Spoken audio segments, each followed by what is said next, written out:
उत्तर प्रदेश के बाराबंकी जिले के पास बसा है एक छोटा सा गांव मुरदिया।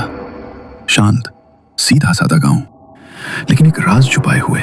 गांव के कोने में एक पुरानी हवेली है, टूटी फूटी वीरान। दरवाजे टेढ़े, दीवारों पर जाले और हर कोने में पसरी हुई खामोशी जो किसी दबी हुई चीख की तरह लगती है। कहा जाता है 1941 में इसी हवेली के सामने वाले तालाब के ब्रिज से मंजुलिका को धक्का दे दिया गया था, और तब से मंजुलिका का साया कभी हवेली की खिड़की में दिखाई देता है तो कभी उस टूटे हुए ब्रिज पर। कई लोगों ने उसे देखा है, लेकिन जिसने भी उसे देखा, अगली सुबह उसकी लाश उसी तालाब में तैरती मिली।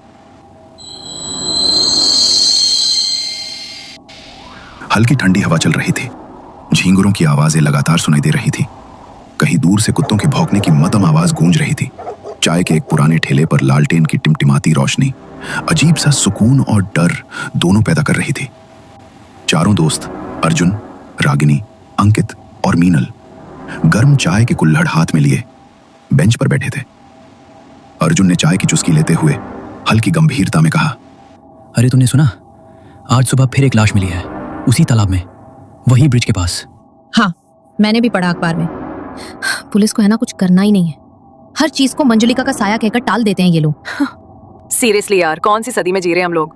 आज भी लोग भूत प्रेत आत्मा इन सब चीजों पे यकीन करते हैं। कितना अंधविश्वास है, सब अनपढ़ों की बातें हैं। तभी उस ठेले के पास एक बूढ़ा आदमी आता है जिसकी कमर जमीन की तरफ झुकी हुई है, चेहरा झुर्रियों से भरा हुआ और आंखें जैसे अंदर समा गई हों।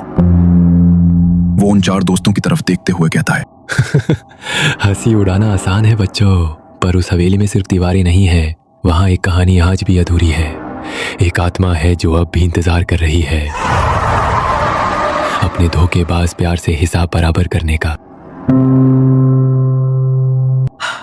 कौन सी आत्मा काका? क्या हुआ था उस हवेली में? काका एक गहरी सांस लेते हैं। लालटेन की टिमटिमाती लो उनके चेहरे को रहस्यमय अंदाज में उजागर कर रही थी। बेहद धीमी लेकिन भारी आवाज में उन्होंने बोलना शुरू किया। साल था 1941। मंजुलिका उस गांव की सबसे खूबसूरत लड़की थी। उसकी आवाज में ऐसी मिठास थी जैसे कानों में घंटियों की मधुर सी आवाज खुल जाए, और चेहरा जैसे चांद खुद जमीन पर उतर आया हो। मंजुलिका को कृष्णा से प्यार हो गया था। दोनों एक दूसरे के बिना रह नहीं सकते थे और एक दूसरे में ही अपनी दुनिया देखते थे, लेकिन किस्मत को शायद ये मंजूर नहीं था। समाज ने उन्हें एक नहीं होने दिया। मंजुलिका की शादी बचपन में ही तय हो चुकी थी। घर वाले जिद पर अड़े थे और समाज तो जैसे दुश्मन बन गया था। एक दिन मंजुलिका ने कृष्णा से कहा, अगर साथ जी नहीं सकते तो कम से कम साथ मर तो सकते हैं। कृष्णा ने भी हामी भर दी। दोनों ने रात चुनी हवेली के सामने वाला पुराना ब्रिज और नीचे बहता गहरा तालाब। मंजुलिका ने कृष्णा का हाथ थामा और आंखों में आंसू लेकर मंजुलिका ने तालाब में छलांग लगाई, पर कृष्णा वहीं के वहीं खड़ा रहा। ना उसने छलांग लगाई ना उसे रोका, बस चुपचाप खड़ा होकर देखता रहा और फिर बोला, चलो जान छूटी, बहुत परेशान कर रही थी। और 2 दिन बाद कृष्णा की लाश उसी तालाब में तैरती मिली। कहते हैं मंजुलिका की आत्मा लौट आई थी, प्यार में मिली बेवफाई का बदला लेने। अब हर दिन उसका साया ब्रिज पर दिखता है, सफेद साड़ी, गीले बाल और लाल डबडबाई आंखें। और जो भी उसे देखता है, अगली सुबह उसकी लाश तालाब में मिलती है।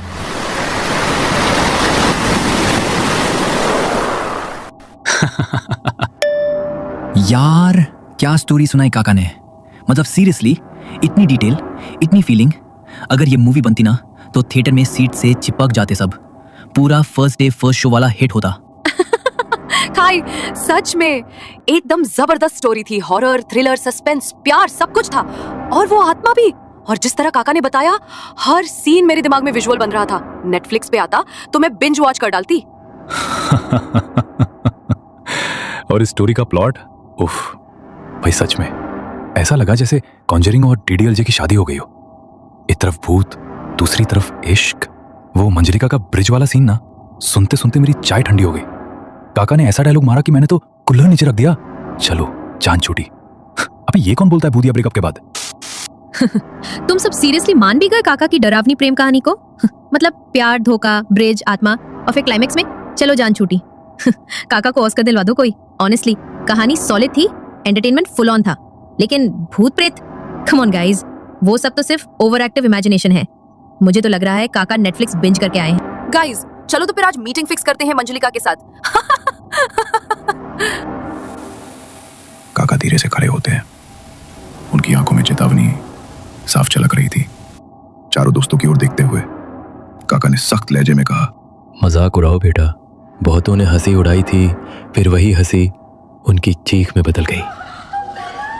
लेकिन एक बात अच्छी तरह से याद रखना, उस हवेली के अंदर जाने का सोचना भी मत। जो वहां गया वो कभी लौट के नहीं आया। सावधान बच्चा, हवेली जाग रही है और तेरी किस्मत भी। हंसो, लेकिन एक बात कान खोल कर सुन लो। जब डर मजाक बनता है तो सबसे पहले हंसी ही गायब होती है। चलो फिर मंजुलिका को जाकर खुद बताते हैं, हम डरते नहीं और डरावनी कहानियों पर यकीन भी नहीं करते। और अगर सच में भूत मिला तो मैं उसी वक्त रील्स बना दूंगा, वायरल गारंटीड एकदम। और अगर कुछ गड़बड़ हुई ना तो अर्जुन याद रखना, तू ही था मास्टरमाइंड इस ब्रिलियंट प्लान। चारों दोस्त बाइकों तक पहुंचते हैं। अर्जुन और अंकित बाइक स्टार्ट करते हैं। मीनल और रागिनी पीछे बैठती हैं। फिर दोनों बाइक्स अंधेरे रास्ते पर हवेली की ओर निकल पड़ती हैं।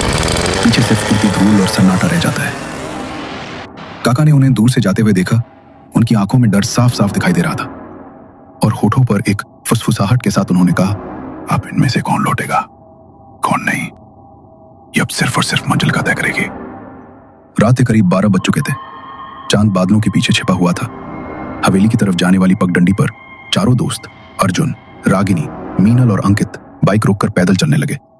हवा में ठंडक बढ़ रही थी और पुराने पीपल के पेड़ की डालियां सरसराती हुई उनके सिर के ऊपर झुक रही थी।